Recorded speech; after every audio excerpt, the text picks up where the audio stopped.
बाबा रामदेव आज केवल भारत में ही नहीं बल्कि पूरी दुनिया में जाने जाते हैं। लेकिन एक सामान्य से इंसान से बाबा रामदेव तक की उनकी जो कहानी है वो हम आपको बताते हैं। बाबा रामदेव का पूरा नाम रामकिशन यादव है। उनका जन्म हरियाणा के महेंद्रगढ़ में एक सामान्य किसान परिवार में हुआ। बचपन में ही उन्हें पक्षाघात यानी कि पैरालिसिस हो गया। अपनी लगन के बल पर उन्होंने न सिर्फ अपना शरीर ठीक किया बल्कि पूरी दुनिया को योग करना सिखाया। यही रामकिशन यादव आज पतंजलि के सर्वे सर्वा हैं और बाबा रामदेव के नाम से जाने जाते हैं। बहुत कम लोग ये जानते होंगे कि आज का चमकता सितारा कभी गर्दिश में भी रहा है। गर्दिश भी ऐसी कि कभी 2 वक्त के खाने को भी मोहताज होना पड़ता था। कहते हैं ना कि वक्त किसी का गुलाम नहीं होता। कब किसकी बाजी पलट जाए और कब कौन अमीर से गरीब और कौन गरीब से अमीर बन जाए कह नहीं सकते। योग गुरु बाबा रामदेव की गर्दिश से फलक पर छाने तक की कहानी किसी फिल्मी कहानी से कम नहीं। पहले योग गुरु बनना, फिर पतंजलि जैसा ब्रांड बनाना और पतंजलि को देश में तीसरा सबसे बड़ा ब्रांड बनाना कारोबारियों के लिए काफी प्रेरणादायक है।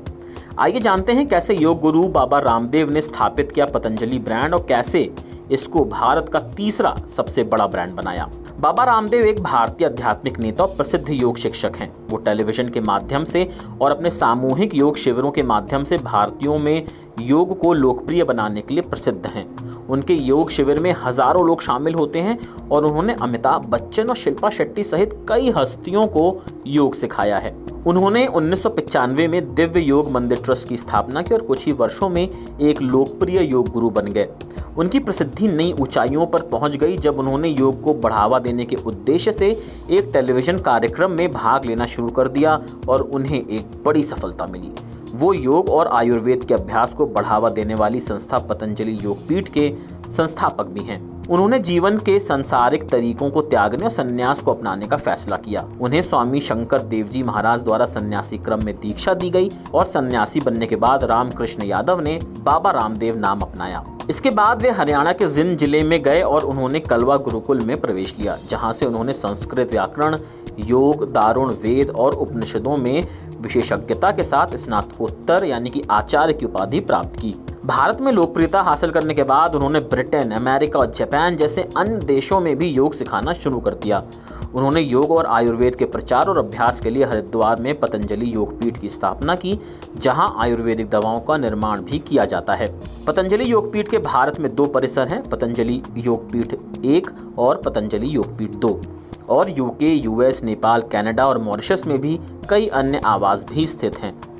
बाबा रामदेव राजनीतिक अभियानों में भी सक्रिय हैं। वे 2011 में जन लोकपाल आंदोलन में शामिल थे, जहां उन्होंने अन्ना हजारे, राम जेठमलानी, किरण बेदी, अरविंद केजरीवाल और स्वामी अग्निवेश जैसे कार्यकर्ताओं के साथ भ्रष्टाचार के खिलाफ अभियान चलाया था। 4 जून 2011 को बाबा रामदेव ने नई दिल्ली के रामलीला मैदान में भ्रष्टाचार मित्रों सत्याग्रह का शुभारंभ किया। उन्होंने काले धन के खिलाफ भी एक अभियान चलाया। योग गुरु बाबा रामदेव के मार्गदर्शन और आचार्य बालकृष्ण के नेतृत्व में चलने वाले पतंजलि ने वित्त वर्ष 2018-19 में 8,330 करोड़ रुपए का कारोबार किया था। हालांकि इससे पहले 2016-17 में पतंजलि 10,561 करोड़ रुपए के कारोबार के साथ अपने शिखर पर पहुंची थी। पतंजलि के उत्पादों में टूथपेस्ट, साबुन, आटा, नूडल्स, परिधान से लेकर कई तरह की दवाइयां भी शामिल हैं। पतंजलि आयुर्वेद लिमिटेड की स्थापना साल 2006 में की गई थी और स्थापना के बाद से इसने जो रफ्तार पकड़ी उसने लोगों को चकित कर दिया। बाबा रामदेव की अपनी योग गुरु की प्रतिष्ठा, स्वदेशी और आयुर्वेद के भरोसे की वजह से पतंजलि के उत्पादों को लोगों ने हाथों हाथ लिया। ये देश की सबसे तेजी से बढ़ने वाली फास्ट मूविंग कंज्यूमर गुड्स यानी FMGC कंपनी बन गई।